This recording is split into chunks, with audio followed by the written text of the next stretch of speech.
there's usually only two guys that are happy in the draft: the first guy taken and the last guy taken.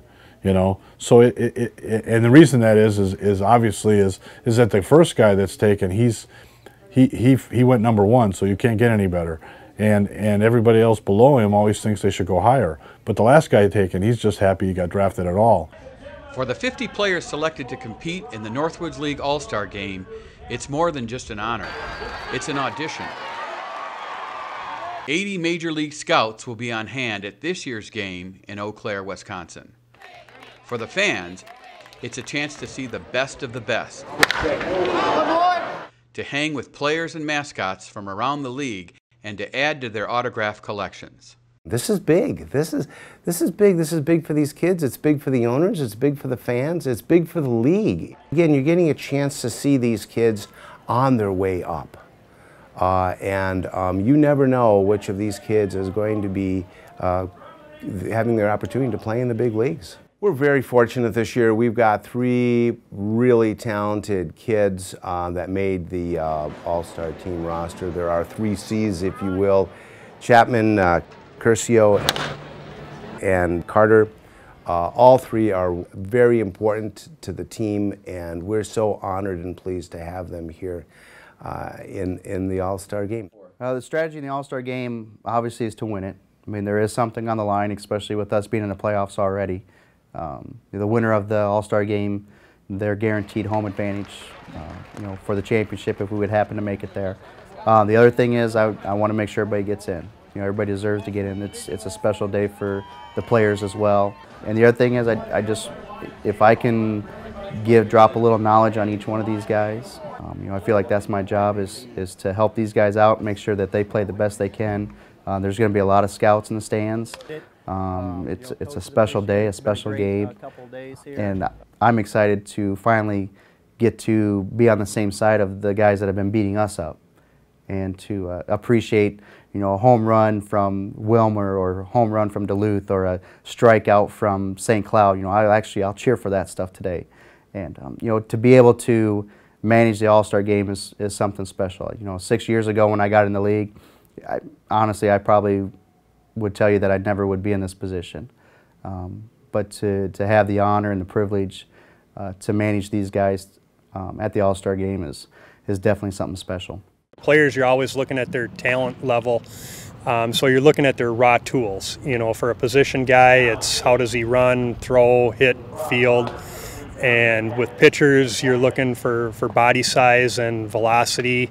Those are the key things, and then there's always some additions and subtractions to, the little guy that throws hard or has a good curveball, but he's real small. This guy's big and strong. He doesn't run real well, but he's got a lot of power in the bat. So you're looking at their raw tools. In the game of baseball, when you're a scout, probably the most asked question you ever get from people is, what do you look for? Or how do you know where to find the guy, or in that order, basically. And I always tell them, it's pretty simple once you've been doing it for a while.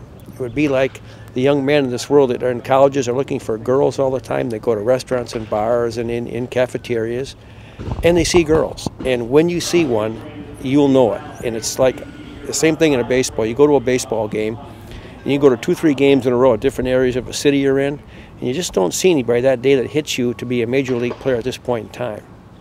And every once in a while, though, you'll see a guy like a Zach Greinke or a Barry Bonds or something like that sticks right out, and you know it. That's a player. Now we got to find out who this player is. Just like if you're chasing girls, back to the theory of these young men, if you see a good one, you got to find out who she is. Probably the biggest intangible is a player's makeup. You really don't know how they're going to handle a lot of situations until they get into it, what their real drive and desire is actually like. That's why you see some first rounders fail, because the makeup, and their character might have a little flaw in it, and it doesn't let them use their tools to the best of their ability to where they should be with their talent. Just like the majors, the All-Star game features a home run derby. It's a chance for the players to show the scouts they have more than just warning track power. There's number 3.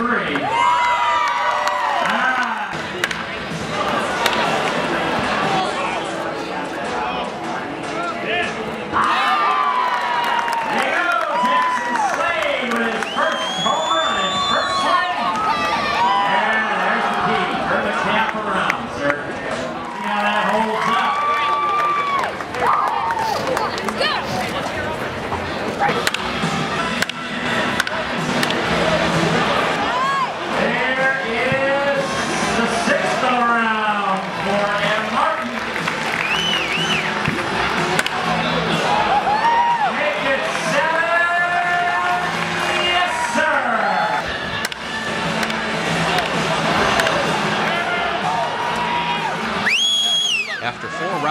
Adam Martin from the St. Cloud Rocks slugged his way to the title, knocking 25 balls out of the park.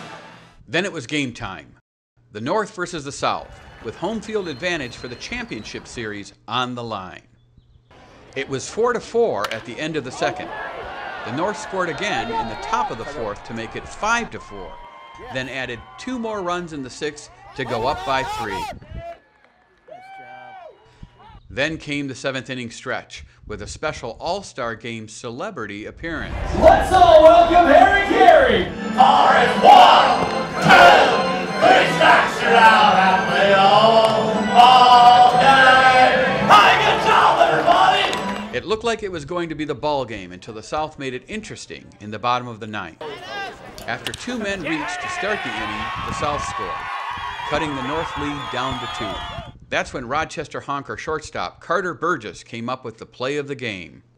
With the winning run at the plate, Burgess made an unbelievable stop, stunning the crowd and the South squad.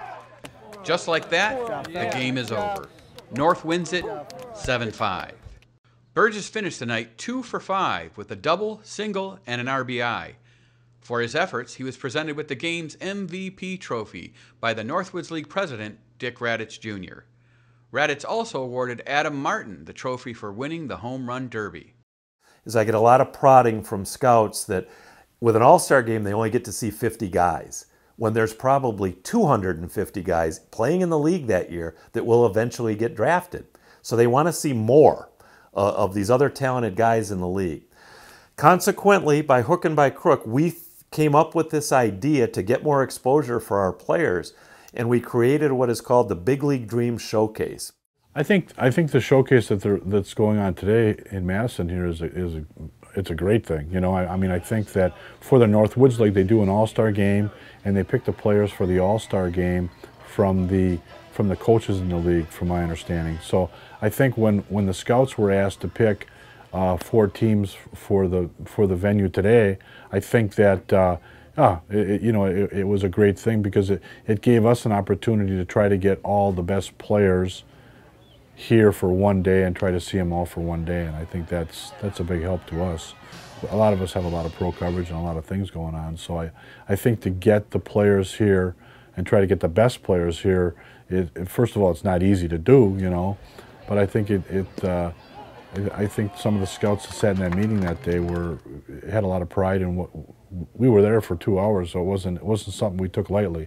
You know, we worked hard at it, you know, and trying to get the best players here, talent-wise, and we didn't even talk about stats very much. We did more on, well, does this boy have a chance to play professional baseball, and should he be a guy that should be in this showcase? Because in the end, you know, it's really a developmental league. That's what we're here to do. We're here to get these kids seen and get them drafted and move on. You know, it's great if we win. It's great if our teams win and whatever, but that's not what this is about. It's about development, and I think we're moving in that direction, and things are, you know, really going well right now.